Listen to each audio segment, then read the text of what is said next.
Bueno, mi investigación en el posgrado en Comunicación y Desarrollo es sobre el discurso del movimiento social que promueve el parto humanizado y respetado en Costa Rica. Entonces, es sobre las construcciones sociodiscursivas, de cómo ese movimiento construye una narrativa disruptiva y contrahegemónica en relación con los modelos de parto. Hoy quiero plantear cómo eso constituye una afrenta discursiva a la violencia simbólica en el parto, un poco entendiendo la relación simbiótica que las formas de violencia tienen con la violencia simbólica, ¿verdad? Y me gustaría que todo el tiempo estemos pensando eso, ¿qué es primero, verdad? Construimos violencia con nuestro discurso, con la palabra, y esa violencia luego adquiere, digamos, se materializa o es al revés, ¿verdad? Que tengamos esa reflexión presente. Yo parto que hay una tensión entre dos modelos de parto en este país, son dos modelos, uno, digamos, promovido desde la institucionalidad médica, es el parto que la literatura académica llama parto medicalizado, tecnocrático, que es el parto hospitalario, y un modelo propuesto desde las organizaciones sociales de mujeres parteras, dulas, que son acompañantes del parto, que es el parto que ellas han llamado humanizado o respetado. Por eso hablo siempre en los dos términos, porque los dos son empleados. Esa tensión que les planteaba yo de dos modelos de parto es una tensión entre dos discursos, ¿verdad? Un discurso, como les digo, promovido desde la institucionalidad médica y, digamos, muy representado en los medios de comunicación, y un discurso de organizaciones de mujeres subrepresentado en la esfera pública y muy presente en las redes sociales, por ejemplo, ¿verdad? Yo asumo que, y parto del hecho de que esa es una disputa político-simbólica por el control de los procesos reproductivos y con ello de los cuerpos de las mujeres gestantes, ¿verdad? Y que esa disputa tiene lugar en el espacio público, en el plano discursivo, por eso hablamos de violencia simbólica. Bueno, esos son dos ejemplos rápidamente, digamos, de cobertura, ¿verdad? Colegio de Médicos, ningún parto debe atenderse en la casa por riesgos para madre e hijo, digamos, de uno de los discursos, frente al discurso del movimiento social, que no les voy a leer, pero que lo que plantea es que más bien hay una hipermedicalización del parto. Este tipo de cobertura, el movimiento social plantea que es un encuadre periodístico que por un lado invisibiliza, digamos, los planteamientos del movimiento social y por otro lado, digamos, homologa el parto en casa con el parto humanizado y respetado cuando no son lo mismo, y al hacer eso, digamos, induce error. Esas son coberturas sobre lo que hace el movimiento social, una en la Extra y la otra en La Nación. Mujeres demandan partos más humanizados, el derecho a elegir clama por partos más humanizados. Entonces también el movimiento social intenta incidir, digamos, en la agenda pública, tanto que, por ejemplo, logró que en el 2015 el país tuviera que rendir cuentas por violencia obstétrica ante la Comisión Interamericana de Derechos Humanos. Costa Rica tuvo que ir a dar cuentas sobre esta situación. Entonces, yo me pregunto cómo la violencia obstétrica no solo tiene lugar en la práctica obstétrica violenta, o más bien eso planteo, sino a través de una serie de prácticas discursivas dentro y fuera de las salas de partos. Es decir, que la violencia obstétrica tiene una dimensión simbólica. Se construye no solo cuando se ejerce una práctica obstétrica violenta, sino cuando en los medios de comunicación, por ejemplo, se reproducen estereotipos en relación con el parto humanizado y respetado. Y este es un ejemplo. Moda de partos caseros se extiende sin controles. Vean cómo la cobertura, en este caso de La Nación, ridiculiza el planteamiento del movimiento social. Es un movimiento social invisibilizado, no es un sujeto político que está haciendo un planteamiento acerca de cómo se deben atender y entender los partos, pero que además, digamos, generó mucha molestia en el movimiento social porque se les dijo que iba a hacer un reportaje que iba a dar cuenta de los diferentes modelos de atención de parto y finalmente terminó en esto. Entonces, y esa es la parte, digamos, en la que se concentra mi trabajo de investigación, a mí me interesa plantear más bien cómo esa violencia simbólica en relación con el parto es enfrentada, confrontada, cuestionada y replanteada por el movimiento costarricense por el parto humanizado y respetado. Es decir, cómo hay narrativas emancipadoras que también desde la comunicación tenemos que reconocer y dar cuenta de ellas, ¿verdad? Yo analicé cuatro, digamos, categorías. La macroestructura semántica son los temas que componen el discurso y le dan coherencia semántica, ¿verdad? El tema del parto es claramente el principal en esta narrativa de este movimiento social que se sostiene, por un lado, vean que los resultados, bueno, yo lo que hice fue analizar, perdón, no lo dije, publicaciones de redes sociales en Facebook de 3 de los colectivos que integran el movimiento social, que son Anidar, Mama Sol y Embarazo y Parto Respetado. Entonces, el discurso se sostiene, por un lado, en el cuestionamiento al estado de las cosas, es decir, planteando que el parto medicalizado es problemático, como en la propuesta, el parto humanizado y respetado es idóneo. Entonces, si se dan cuenta, digamos, es un discurso que se sostiene tanto en la crítica al estado de las cosas, como el planteamiento muy concreto de cómo transformar eso. Yo encontré que uno de los recursos que utiliza este movimiento social para posicionar su discurso es lo que llamo contratopoy, que son enunciados que intentan desplazar o revertir creencias y representaciones sociales. En el análisis crítico del discurso se analizan los topoi, que son esto justamente, ¿verdad? Como creencias y representaciones sociales que se legitiman en el lenguaje. Bueno, este movimiento social, al establecer un discurso contrahegemónico, más bien plantea una serie de contratopoy. Por ejemplo, frente al, digamos, la representación social que tenemos de que el parto normal es el parto en un hospital, este discurso plantea que el parto normal es el parto sin intervención o respetado, o que frente al topos de la cesárea es indicador de desarrollo, que está muy posicionado, como una, ¿verdad? Sobre todo en América Latina, la cesárea es indicador de subdesarrollo. Este discurso lo que genera es lo que yo llamo una resemantización del parto, que es dotar al parto, al constructo discursivo parto, de otras características. Entonces, deja de ser violencia obstétrica para convertirse en dar a luz. La metáfora dar a luz está muy presente en el discurso y vean que asocia de nuevo a un acto de iluminación, ¿verdad? Un acto, digamos, que remite a cuestiones positivas. Pero además el discurso del movimiento social resemantiza el parto a través de una nueva nomenclatura y dejan de utilizar una serie de términos del léxico médico para utilizar otros términos. Esos son términos que están tanto en las publicaciones en redes sociales, es decir, en el discurso público del movimiento social, como en la práctica propia de las parteras y las dulas, porque ellas tienen la particularidad de que es un movimiento social que no solo plantea un discurso, digamos, sobre cómo cambiar las formas de atención del parto, sino que lo hace, porque tiene una red parainstitucional que atiende partos humanizados, respetados. Vean, en el análisis de los actores sociales representados en el discurso, es decir, de cómo son representados en el discurso los actores sociales y cuáles relaciones se establecen entre ellos y cuáles roles asumen, yo encontré que en el total, que el sujeto el actor social más presente es la mujer embarazada y que está en un rol agente y paciente. Cuando está en un rol agente, quien recibe el efecto beneficioso de la acción, que está en el verbo, digamos, es la mujer misma. Cuando son las dulas o parteras o las organizadoras de actividades del movimiento social las que ejecutan la acción, también las beneficiadas son las mujeres. En el total de los casos, de las 33 publicaciones que analicé, cuando el personal hospitalario era el que asumía el rol agente, la mujer aparecía en rol de paciente víctima de esa acción. Entonces yo encuentro que ese es un discurso eminentemente político, ¿verdad? Emitido por que entiende el parto humanizado o respetado como un acto político en el que la mujer que da a luz es un sujeto político con un poder especial que es el poder de dar a luz, que pone el parto, digamos, como un tema del cual debe ser discutido. De hecho, hay publicaciones que dicen ellas explícitamente el parto es un asunto de interés público sobre el cual hay que discutir, ¿verdad? Entonces saca de la esfera de lo doméstico, ¿verdad?, el tema del parto, y por lo tanto ya no es un asunto solo de mujeres, sino que es un asunto que le compete a la sociedad entera. Además utiliza una retórica, digamos, feminista en algunas de las publicaciones como esta: no más violencia 25N, ni una menos muerta, acosada y respetada durante el parto por violencia machista. Entonces, digamos, conecta el discurso del parto humanizado con una retórica feminista y una agenda feminista más amplia. Lo voy a dejar ahí. Nada más decir que a mí me parece muy importante que en comunicación atendamos esas narrativas de movimientos sociales y políticos que están planteando nuevas formas de enfrentar los fenómenos de la vida social y cultural, digamos.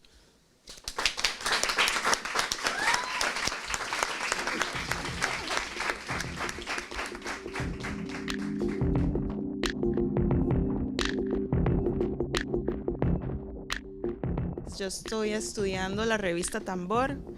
Le puse Ciudadanía Futura, representaciones sociales de ciudadanía en la revista Tambor, entre el 86 y el 96. Para la gente que no conoció la revista, se trata de una producción editorial costarricense creada por el Grupo Nación, que se difundió entre los niños y las niñas del país durante este periodo. Yo abordo este medio de comunicación como un producto, digamos, diseñado para el consumo del sujeto escolar, pero que también tiene tintes ideológicos. Y mi estudio se basa en este comprender cuál era el matiz ideológico de la revista en el momento. Ajá.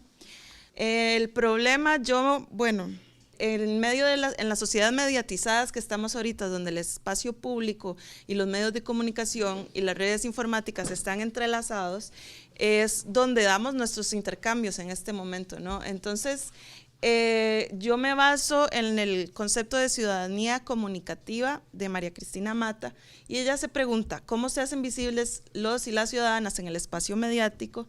¿Cuáles son las representaciones que los medios construyen de ciudadanía?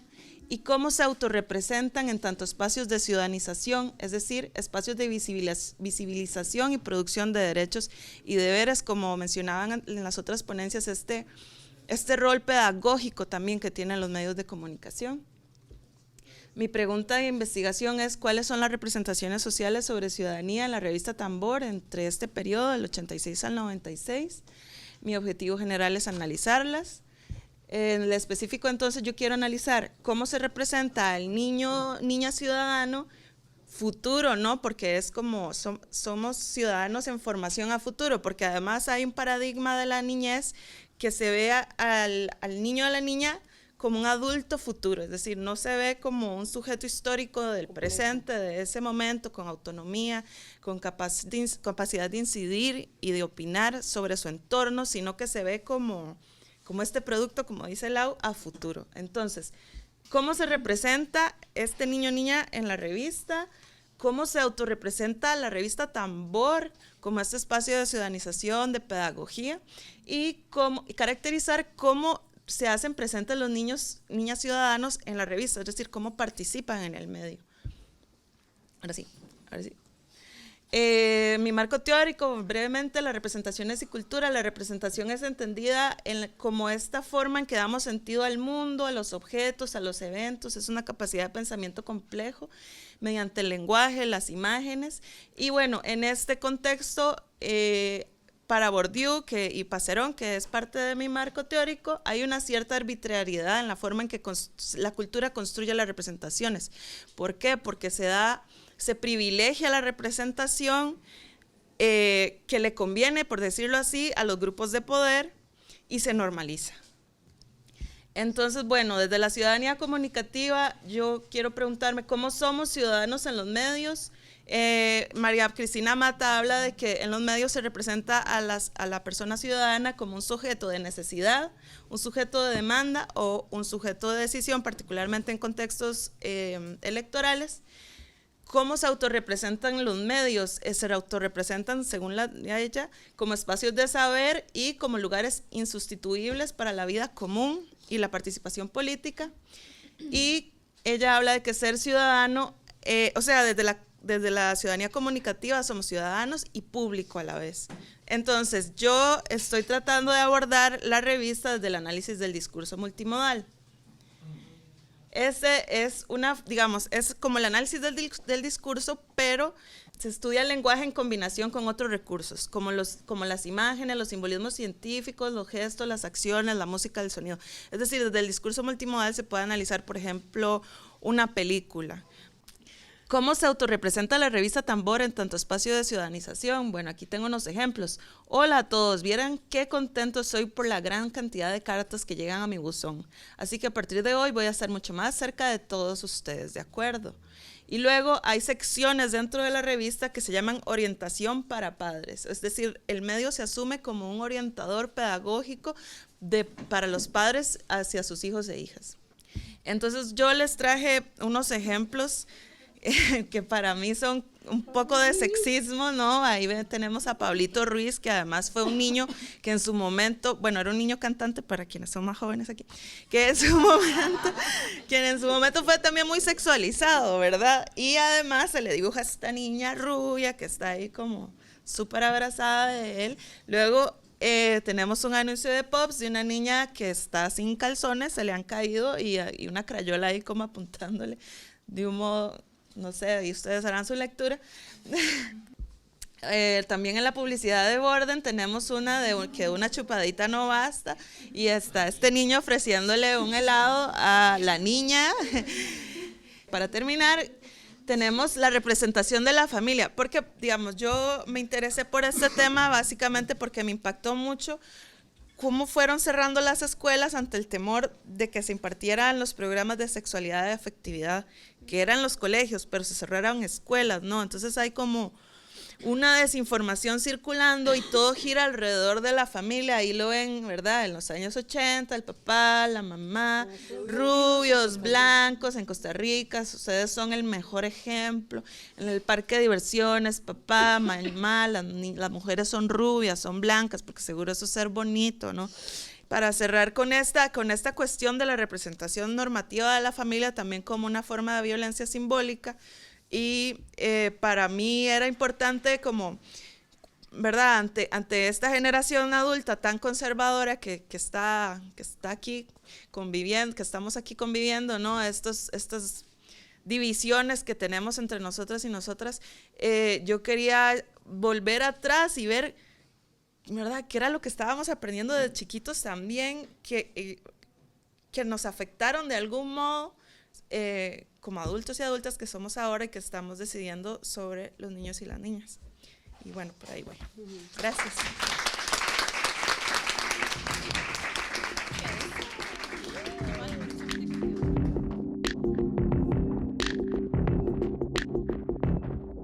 Bueno, buenos días. La concentración de comunicación social ha venido desarrollando como un proceso conjunto con la comunidad NOVE de Zigzaola. Y entonces esta experiencia que hemos tenido del curso de seminario de género es adjunta a este proceso que ya lleva como 3 años. Primero, para iniciar, puede que muchas de nosotras y nosotros hayamos tenido algún tipo de acercamiento con la situación de esta comunidad. Sin embargo, no podemos asumir como que sea un tema que se conoce o que está posicionado en la esfera pública, ¿no? Porque de hecho es una población que aproximadamente hasta el 2012 fue totalmente invisibilizada. O sea, no estaba contada institucionalmente y hasta el momento no existen estadísticas que nos den cuentas como reales de lo que vive esta población. Entonces, en primera instancia, es una población que está asentada en Zigzaola, pero que además cuenta con el rasgo particular de que es una población prefronteriza, es decir, que ancestralmente estaba ubicada entre Costa Rica y Panamá antes de que existieran los estados-nación. Es decir, cuando se establecieron las líneas fronterizas, le cayó en medio una frontera a esta población que se movía en ambos territorios. Y por este motivo, hasta el día de hoy, las personas que están en Zigzaola son consideradas migrantes en condición irregular, a pesar de ser ancestralmente pertenecientes de este territorio, ¿verdad? Esto tiene implicaciones directas en sus formas de vivir. Es una población completamente vulnerabilizada, que sufre una violación sistemática a todos sus derechos humanos. Es decir, el motivo de ser consideradas personas migrantes en condición irregular significa que no cuentan con una ciudadanía en Costa Rica y muchas veces tampoco en Panamá. También existen condiciones de explotación laboral para los hombres, ¿verdad? Porque hay que hacer un hincapié en que únicamente los hombres tienen oportunidades laborales en la zona, como les decía, en las fincas bananeras. Y si las condiciones son complicadas para la población en general, para las mujeres la violencia se intensifica por un montón, empezando por este tema de que no existen oportunidades laborales, o sea, están relegadas al trabajo doméstico porque no existe ninguna oportunidad laboral y esto atenta directamente con su autonomía económica, ¿verdad? Además, las mujeres experimentan una violación a sus derechos sexuales y reproductivos, porque si no pueden acceder a los servicios de salud, como lo hacemos todas acá, claramente no tienen un acceso integral a su salud sexual y reproductiva. Y además a la violencia obstétrica, que todas las mujeres ya de por sí experimentan en el país, pero además que las mujeres indígenas lo experimentan todavía más, al no ser respetada como su forma de concebir el parto, ¿verdad? Bueno, y yo les voy a hablar un poco más del proceso que hemos llevado desde el curso de comunicación, género y sexualidades. Hemos venido realizando un acompañamiento principalmente a 2 grupos de mujeres. Cuando empezamos el proceso, o sea, no había como una organización como tal y de hecho, o sea, en la comunidad no existía, pero justamente ayer ¿cómo se llama? Sí, se inscribió la Asociación de Mujeres Lideresas Indígenas NOVE de Zigzaola, o Meri de Erika, y con ellas, bueno, hemos A ver, bueno, el proceso va como desde un poco antes, ¿verdad? Lo primero que hicimos fue como un mapeo. Entonces dijimos, ok, ¿qué instituciones se relacionan o se podrían relacionar con esto? Como el INAMU y demás. También buscamos experiencias de otras mujeres que se han organizado, como en la red de mujeres rurales, y conversamos con otras mujeres lideresas para que nos contaran de su experiencia y tomar de allí elementos, ¿verdad?, que nos pudieran servir para este otro proceso. Y desde luego que hablamos con las mujeres propiamente de la comunidad y de la asociación de mujeres. Construimos algunos talleres de empoderamiento que esperamos facilitar mañana, de hecho, y que también intentamos integrar a las chicas en la construcción, o sea, como siempre muy atentas a las necesidades que ellas nos dijeron que tenían y de lo que querían, ¿verdad? Bueno, de hecho el primer proceso es, el hecho de llevar talleres fue una necesidad directa que ellas identificaron, no fue como que nosotras mismas lo decidimos, sino como que ellas nos dijeron claramente como nos gustaría tener un taller de empoderamiento porque hemos estado sintiendo esto y esto del grupo de mujeres.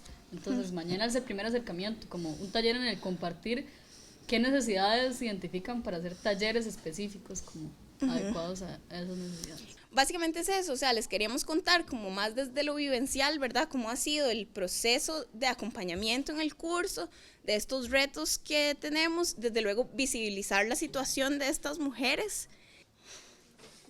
Gracias.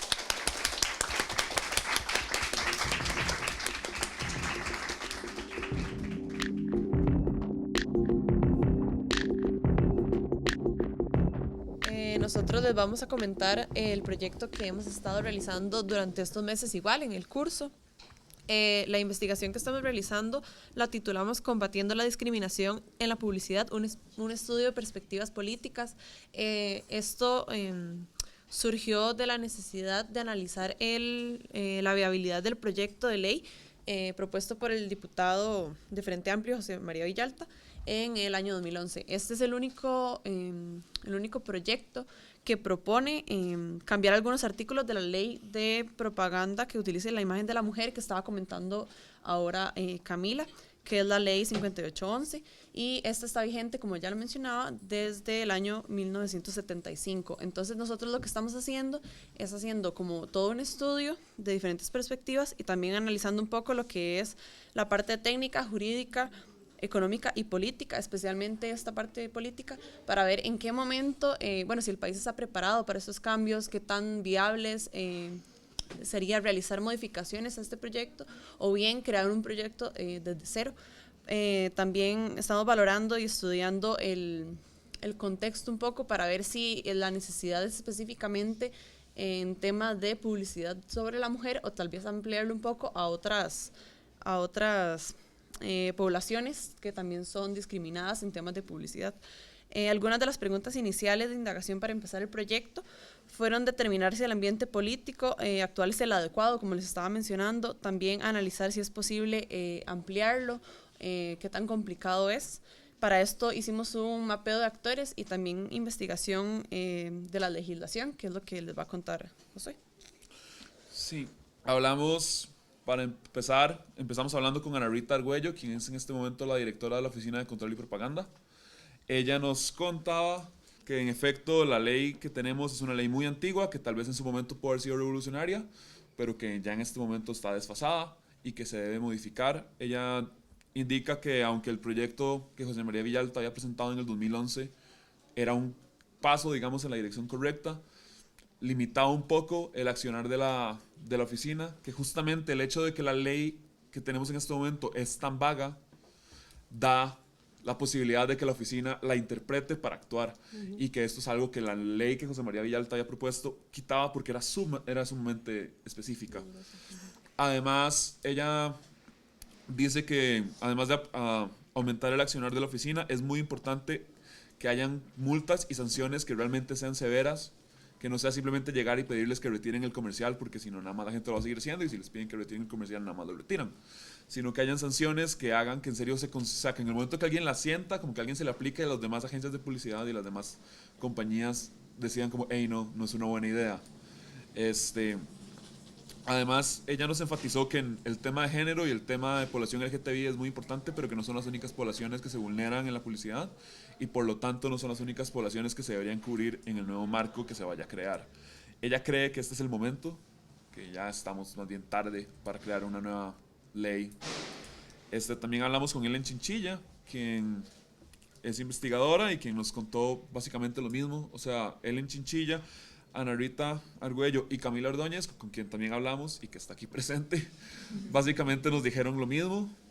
Nos dijeron que que el marco legal tenía que modificarse, tenía que ampliarse y tenía que fortalecerse la capacidad de sanción de la oficina. Hablamos también con Ana Hidalgo, quien trabaja en el INAMU. Nos dijo que en opinión de ella, la oficina no debería estar en el Ministerio de Justicia, sino que debería cambiarse, que ese no es, digamos, el ministerio correcto para la oficina.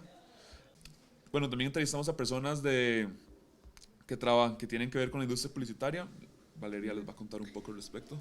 Sí, aquí consideramos importante entrevistar a dos personas que forman parte de Comunidad, que es la Asociación de Empresas de Comunicación en el país. Entrevistamos a José Francisco Correa, que es investigador de Comunidad, y básicamente y a Carmen Mayela Fallas, que es vicepresidenta de la Junta Directiva de Comunidad, y a ellos básicamente que les preguntamos qué opinaban de esto que estamos realizando, qué tan viable lo veían, qué tan necesario lo consideraban para ellos, quienes forman parte de ya sea la asociación, no tanto propiamente como de las agencias publicitarias, ellos como entes, por decirlo así. José Francisco lo que nos dijo fue que las leyes son como una camisa de fuerza y eso puede que tenga sentido o no. Entonces, ahí es muy interesante. Estas opiniones de estas dos personas son un poco distintas. Sin embargo, José Francisco nos comentaba que los alcances de hoy son 100 veces mayores a los que se tenían hace mucho tiempo. Es decir, que ahora la interpretación de las leyes hace que se dé un mayor alcance social.